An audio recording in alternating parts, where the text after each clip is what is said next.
ये am not है तो एक्सटर्नल एजेंट को इस मास को लेके आना है किसी गिवन सेपरेशन आर तक। तो ये कोई गिवन सेपरेशन है, गिवन सेपरेशन है, ये है आर। तो किसी इंटरमीडिएट पोजीशन पे देखो, इंटरमीडिएट पोजीशन पे क्या होगा, ये मास तो इसको अट्रैक्ट कर रहा होगा, एफ ग्रेविटी, तो एक्सटर्नल को इधर से करके आना पड़ेगा, क्योंकि इस मास को एक्सलेट नहीं होने देना है, एक्सलेट होने नहीं देना है, इसको कांस्टेंट वेलोसिटी बोल सकते हैं, कांस्टेंट वेलोसिटी से ही आना है, सो दैट कि काइनेटिक एनर्जी में कोई चेंज ना हो, इसीलिए ये है रेस्ट्रिक्शन विदाउट एनी एक्सलेशन। तो एवरी मोमेंट पे इक्विलिब्रियम मेंटेन्ड है, इस पाथ में कहीं पे भी है तो इक्विलिब्रियम मेंटेन्ड है। तो अगर कोई पूछेगा कि भाई ये एक्सटर्नल का जो फोर्स है ये कांस्टेंट होगा या वेरिएबल होगा, तो तुम्हें एक्सटर्नल का फॉर्मूला तो पता नहीं है कि कौन सा फॉर्मूला है, बट तुम्हें ग्रेविटेशन का फॉर्मूला पता है, ग्रेविटेशन का फॉर्मूला gm1m2/r है। तो जैसे जैसे ये पार्टिकल इसके क्लोज जाता जाएगा ग्रेविटेशनल फोर्स बढ़ता जाएगा, तो इसको इक्विलिब्रियम में रखने के लिए एक्सटर्नल भी क्या कर रहा है, सेम फोर्स अप्लाई कर रहा है अपोजिट डायरेक्शन में।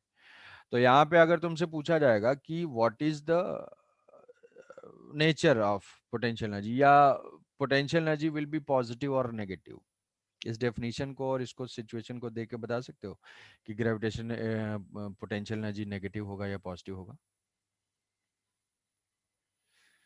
It is the work done by external agent in bringing the masses from infinite separation to given separation। तो एक्सटर्नल का वर्क डन क्या बता सकते हो, कैसा हो रहा है, डिस्प्लेसमेंट है, नेगेटिव है क्योंकि वो तो नेगेटिव नेगेटिव, डिस्प्लेसमेंट का ऑपोजिट है। डिस्प्लेसमेंट के अपोजिट है, उसको ऐसे जो है मास उस डायरेक्शन में जा रहा है, इसको पुल करके रखना पड़ रहा है, पुल करके रखना पड़ रहा है तो जा रहा है।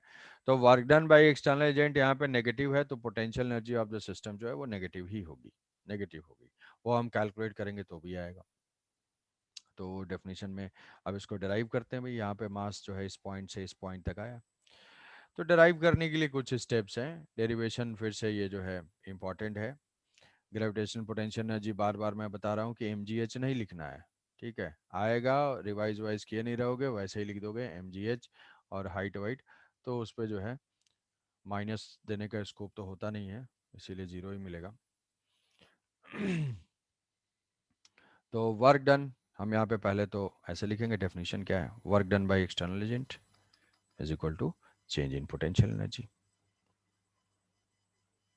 कहीं पे भी पोटेंशियल एनर्जी की यही डेफिनेशन है।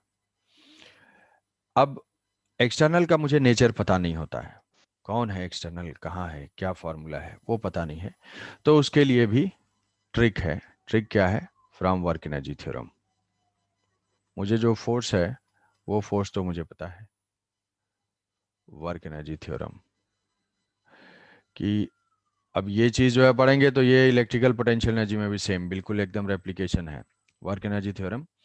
तो वर्क एनर्जी थ्योरम से work done by gravity plus work done by external agent is equal to change in kinetic energy, change in kinetic energy without acceleration है, काइनेटिक एनर्जी में कोई change नहीं होगा। So work done by external agent is equal to minus of work done by gravity, जो सब point ये है। अब इसको हम ऐसे लिख सकते हैं कि दिस इक्वेशन ये हो गया 1 और ये हो गया इक्वेशन 2, और यही इस इक्वेशन को बेटर है कि यहाँ से लिखते हैं कि हमारा पोटेंशियल एनर्जी किसके इक्वल है, potential energy from infinite to R, from infinite to R, तो work done by external agent from infinite to R separation तक लेके आया, या इनफाइनाइट टू पॉइंट पी बोल सकते हैं, जो भी पॉइंट पी है जहाँ पे वो सेपरेशन आ रहा है वो हो गई पॉइंट पी, आर ही रहने देते हैं इसको, from infinite to separation R, this is equal to minus of work done by gravity from infinite to r, infinite to r। तो ये हो जाएगा work done by external agent from infinite to R. तो अगर मैं इसका sign जो है रिवर्स कर दूं, तो नेगेटिव है, तो अगर इन्फिनिटी से आर में ग्रेविटी का वर्क नेगेटिव हो रहा है ऐसे, तो ऑर्डर रिवर्स करेंगे तो ये पॉजिटिव हो जाएगा, आर टू इन्फिनिटी, ठीक है। और यही चीज क्या है, इनफाइनाइट से आर वाली यही तो पोटेंशियल एनर्जी में चेंज है, डेल्टा यू। तो यहाँ पे लिख दूंगा, यहाँ पे delta U is equal to delta U. ऐसा करने की ज़रूरत क्यों पड़ी? क्योंकि एक्सटर्नल का मुझे नेचर नहीं पता है, एक्सटर्नल का फॉर्मूला नहीं पता है, तो फिर मैं वर्क कैसे करूंगा? बट हर पोजीशन पे मुझे ये इक्विलिब्रियम की कंडीशन डेफिनेशन में ये चीज़ मैंडेटरी है कि विदाउट एनी एक्सलेशन जाना चाहिए। तो उससे मुझे ग्रेविटेशनल फोर्स पता है, तो मैं ग्रेविटी का वर्क करूंगा और उसका जो भी माइनस है इस फॉर्मूले से वो पुट कर दूंगा। तो अल्टीमेटली हमारा जो फॉर्मूला रिड्यूस हो गया, वो रिड्यूस हो गया यहाँ से कि W G work done by gravity from R to infinity is equal to delta U मतलब final potential energy when separation R है, माइनस इनिशियल पोटेंशियल एनर्जी जब वो इनफाइनाइट सेपरेशन पे है। तो जो इनफाइनाइट सेपरेशन पे है उसको हम क्या लेते हैं? जीरो लेते हैं, उसको जो है जीरो लेते हैं, रेफरेंस पोटेंशियल है। कहोगे सर क्यों जीरो? मैं नहीं लूंगा, मैं कुछ और लूंगा। जो लेना है ले लो, उसके अकॉर्डिंग फार्मूला मॉडिफाई हो जाएगा। बट हम जो फार्मूला यूज करते हैं, जो डिराइव करेंगे, उसमें ये चीज इनहेरेंट है कि रेफरेंस पोटेंशियल वो जीरो है। तो अब इससे ग्रेविटी का वर्क फाइंड करना है, कहाँ से कहाँ तक भाई? आर से इन्फिनिटी तक। तो बट मासूम इंटीग्रेशन करना पड़ेगा, क्योंकि ये जो है स्मॉल एम है। और क्या ग्रेविटेशनल फोर्स वेरिएबल है? हाँ वेरिएबल है, लग तो रहा है सही है। ये है एम नॉट, ये आर सेपरेशन है, ग्रेविटेशनल फोर्स ये इसको अट्रैक्ट करेगा। यहाँ से इसका डिस्प्लेसमेंट यहाँ डी आर होगा, आर से इन्फिनिटी तक ले जाना है। तो फोर्स जो डिस्प्लेसमेंट है, जो वर्क डन बाय ग्रेविटी है, D W G is equal to F dot D R. कुछ भी नहीं है इसमें, सेम बस वो लिख रहा हूँ इसको। डी डब्ल्यू जी वर्क कहाँ से कहाँ इंटीग्रेट करना है भाई? टोटल आर से इन्फिनिटी तक का। So R is varying from R to infinity. तो ये हो जाएगा total integration work done by gravity is equal to R to infinity, force है G M M naught by R square, displacement है D R, और दोनों के बीच में एंगल है 180 डिग्री। तो ये हो जाएगा cos 180 degree. cos 180 degree is equal to -1। तो ये हो जाएगा work done by gravity is equal to minus from R to infinity G M M naught D R divided by R square. ये नेगेटिव जो G M M naught minus, इसको जो integration से बाहर लेंगे, this is work done by gravity is equal to minus G M M naught. क्या इसका integration याद है किसी को? कोई बता सकता है भाई? D R by R square so minus minus यार कुछ था। Minus one, 1/r। -1/r। ये जो है D R by R square का integration is equal to -1/r। तो ये -1/r होगा। ये हो जाएगा W work done by gravity is equal to minus G M M naught -1/r। Limit put कर देंगे फ्रॉम आर टू इन्फिनिटी। तो लिमिट पुट करेंगे तो ये हो जाएगा work done by gravity is equal to minus G M M naught, last step, -1/infinity, minus of minus, ये हो जाएगा +1/r, +1/r। तो जो वर्क डन बाई ग्रेविटी होगी that is equal to minus G M M naught divided by R, G M M naught by R. तो यही क्या है? और यही है पोटेंशियल एनर्जी। और हम क्या लिखेंगे? Potential energy at separation R, this is equal to potential energy. यहाँ पे ये पोटेंशियल एनर्जी है। So U is equal to minus G M M naught divided by are.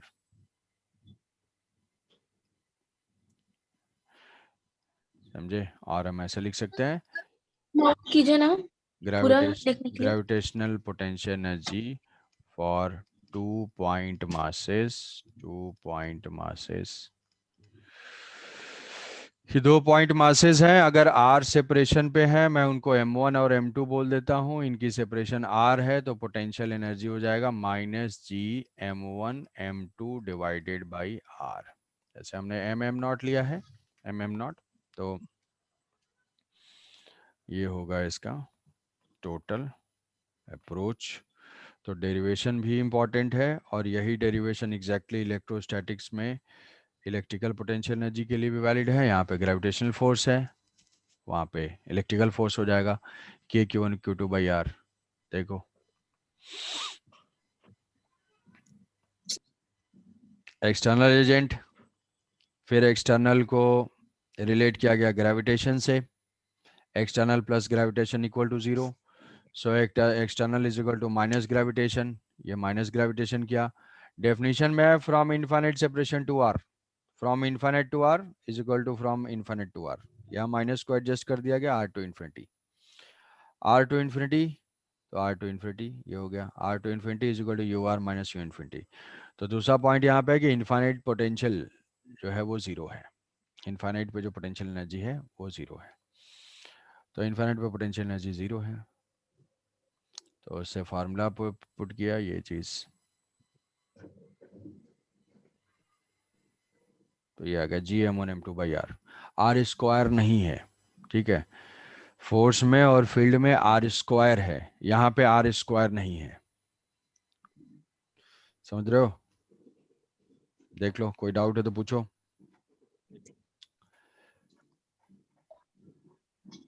अगर मान लो कि ग्रेविटेशनल फोर्स नहीं होता, ग्रेविटेशनल फोर्स अगर नहीं होता तो एक्सटर्नल वर्क करता, तो पोटेंशियल एनर्जी क्या होती? अगर हम ये मानते हैं कि भाई ग्रेविटेशनल फोर्स नहीं है, आपस में कोई इंटरेक्शन नहीं है मासेस का, then what is the potential energy?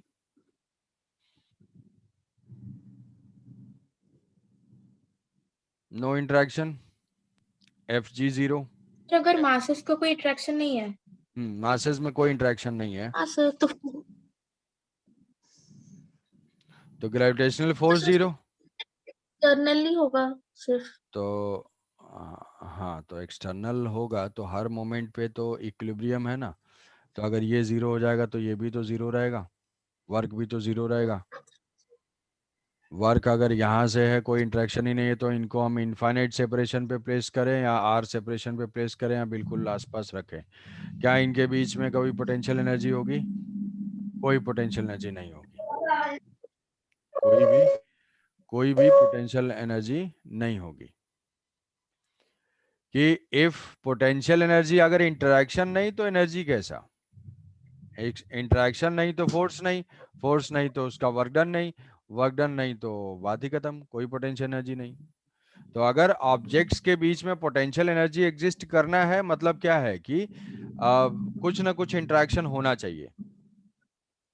तो इसी कॉन्सेप्ट में अगर ऐसा पूछा जाएगा कि भाई आइडियल गैस है, आइडियल गैस, आइडियल गैस के मॉलिक्यूल्स के बीच में क्या कोई इंटरेक्शन होता है?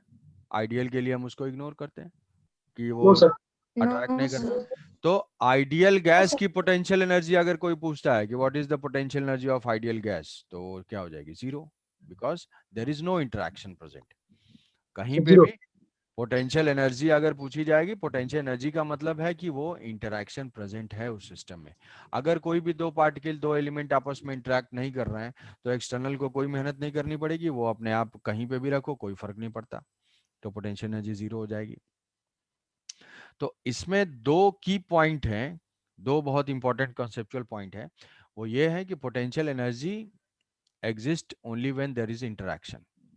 एग्जाम्पल के लिए आइडियल गैस के मॉलिक्यूल्स के बीच में no interaction, so no potential energy, no gravitational potential energy, कोई पोटेंशियल एनर्जी नहीं होगी। Second, potential energy depends on reference point, potential energy depends on reference point, कि अगर मान लो कि यहाँ पे कुछ अलग क्वांटिटी होती, अलग क्वांटिटी होती, ये जो है वैल्यू कोई ले लेता है ऐसे, ये अभी क्या आया, ये चीज इंटीग्रेट करके आया ना, minus G M one M two, G M one M two by R, इसकी वैल्यू मान लो कि -100 आ गई, -100 आ गई, तो अगर मैं इसको +100 ले लूंगा, -100, और मान लो इसको जीरो के बजाय मैंने -100 ले लिया, तो ये माइनस माइनस क्या हो जाएगा? +100 हो जाएगा। तो वो चीज क्या हो जाएगी? टोटल पोटेंशियल एनर्जी सिस्टम की चेंज हो जाएगी, टोटल पोटेंशियल एनर्जी क्या हो जाएगी? सिस्टम की चेंज हो जाएगी। तो उस टाइम पे बताया था वर्क एनर्जी पावर में कि potential energy depends on reference point, उसका एक्सप्लेनेशन यहाँ पे है कि अगर इनफाइनाइट पे कुछ पोटेंशियल एनर्जी चेंज करेंगे हम, जो कि जीरो होती है हमारे डेफिनेशन में है, लेकिन अगर वो जीरो नहीं होगी तो हर पॉइंट की पोटेंशियल एनर्जी चेंज हो जाएगी। जबकि काइनेटिक एनर्जी के साथ ऐसा नहीं है। काइनेटिक एनर्जी भाई हाफ एम वी स्क्वायर है, अगर 10 जूल है तो वो है, वो रेफरेंस से इंडिपेंडेंट है। Kinetic energy is a absolute value, while potential energy is a reference dependent value. समझ रहे हो कुछ?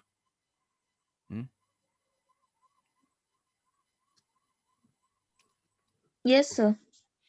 Yes, sir. तो ये जो है 2 पॉइंट्स हो गए. अब मान लो हमें इसमें पोटेंशियल एनर्जी अगर लिखना है 2 पॉइंट मास. -1/r को वो आपने कहाँ से कहाँ तक उसको इंटीग्रेट किया? 0 से इन्फिनिटी. 1/r² को r से इन्फिनिटी. r से इन्फिनिटी. अच्छा, ठीक है. तो r के साथ अगर इसका वेरिएशन देखो तो u वर्सेस r का ग्राफ भी होगा. तो u वर्सेस r का ग्राफ इस टाइप से हो जाएगा.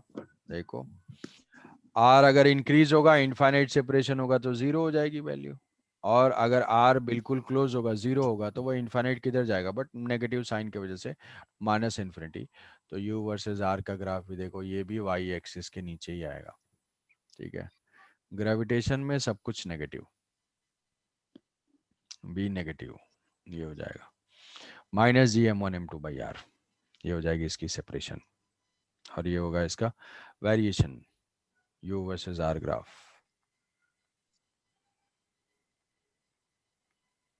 u versus r graph.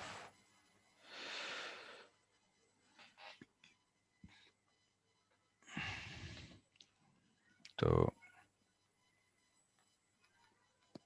ऐसे जो है एक ग्राफ हो जाएगा 2 मासेस के लिए. तो r² नहीं है, ये r है. u is directly proportional to 1/r. तो बेकार सा क्वेश्चन तो ऐसा आ सकता है कि u is directly proportional to r to the power -1, r to the power +1, r to the power 0, r to the power -2. उसमें भी कुछ ना कुछ तो गलत करेंगे ही. तो ऐसे हो जाएगा. फील्ड और फोर्स में r² है. फील्ड और फोर्स में r² है. तो ये है इसका. अब ठीक है, उसको हम लोग नेक्स्ट क्लास में इसको क्वेश्चन सॉल्व करेंगे. How to find potential energy of the system. आज इतना ही रखते हैं इसको. ठीक है. सर, एक सेकेंड, वो ग्राफ बना रहे हैं. ग्राफ बना लो सर. बोलो. सर आप जो बोले potential energy is frame dependent, sir वो वाला फ्रेम एक्सप्लेन कर दीजिए सर. फ्रेम डिपेंडेंट नहीं, फ्रेम डिपेंडेंट. फ्रेम अलग चीज है. फ्रेम मतलब इनर्शियल नॉन इनर्शियल टाइप का हो गया. वो नहीं. Potential energy is reference dependent. Reference dependent कि ये टर्म जो है, ये इक्वेशन मैंने यहाँ पे लिखा ना, ये लिखा work done r to infinity, work done by r to infinity. वो कैलकुलेट कर रहा हूँ मैं. कैलकुलेट करते करते ये चीज आ गई, ये चीज आ गई.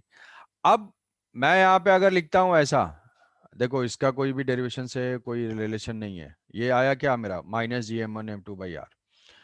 तो -gm1m2/r ये आया. ये चीज क्या है, u माइनस u इन्फिनिटी. तो अब अगर मैं u का इक्वेशन लिखूंगा तो क्या हो जाएगा, u इन्फिनिटी प्लस, सॉरी ये आ जाएगा क्या, -gm1m2/r प्लस u इन्फिनिटी. ठीक है. तो यहाँ पे जो पोटेंशियल एनर्जी है वो इस पे डिपेंडेंट है. ये चीज तुम्हें पता होनी चाहिए. gm1m2/r जो है वो बहुत ही फिक्स वैल्यू नहीं है. तो एग्जाम में इस पॉइंट को यूटिलाइज किया जा सकता है. ठीक है. किसी भी जेई एडवांस वगैरह में जो है ये पॉइंट यूज करते हुए कि don't take reference potential as 0, reference potential is 100 joule. तो 100 जूल अगर वो होगा तो ये क्या होगा, जैसे अगर वर्क एनर्जी में बताया होगा कि हमारा रेफरेंस पॉइंट के ऊपर डिपेंडेंट था, रेफरेंस लाइन लेते थे. Change in potential is independent of reference point. अगर मान लो मैं 2 पॉइंट की पोटेंशियल एनर्जी में चेंज लिखूंगा तो u1 लिखूंगा, u2 लिखूंगा, दोनों में u इन्फिनिटी होगा. डिफरेंस हमेशा सेम रहेगा. बट किसी पॉइंट की एब्सोल्यूट पोटेंशियल एनर्जी वो रेफरेंस पे क्या है वो डिपेंड करेगी. समझे. तो रेफरेंस डिपेंडेंट है, फ्रेम डिपेंडेंट नहीं. Potential energy is dependent on reference, reference point. Reference की पोटेंशियल चेंज किसी पॉइंट की वैल्यू चेंज। भाई मैं बोल रहा हूँ कि अगर यहाँ पे मान लो -100 आ रहा है ये चीज, और मैंने यहाँ पे 100 पुट कर दिया, 100 पुट कर दिया तो ये 0 हो जाएगी। अगर ये वैल्यू -100 है, -100 है, मैंने यहाँ 90 पुट कर दिया, -10 हो जाएगी। 110 पुट कर दिया, प्लस हो जाएगा। Potential energy is always negative, false. Potential energy may be negative, true. Potential energy may be positive, may be zero, एकदम true. Potential energy is always negative, false. Potential energy में भी negative, क्यों? क्योंकि reference के ऊपर dependent है ना, ये टर्म भी है यहाँ पे, समझे? फ्रेम डिपेंडेंट नहीं, reference point dependent, reference point, origin. Yes sir, yes. समझे? तो ये इम्पोर्टेंट, sir. ये इम्पोर्टेंट पॉइंट है, exam Yes, sir. Point use हो सकता है। ये चीज जो है इसके ऊपर कई सारे क्वेश्चन भी हैं स्ट्रक्चर ऑफ एटम में, जैसे एटॉमिक स्ट्रक्चर पढ़ चुके होगे। हो गया Yes, atomic sir. Structure? Sir, yes, sir. Yes sir. Yes, sir.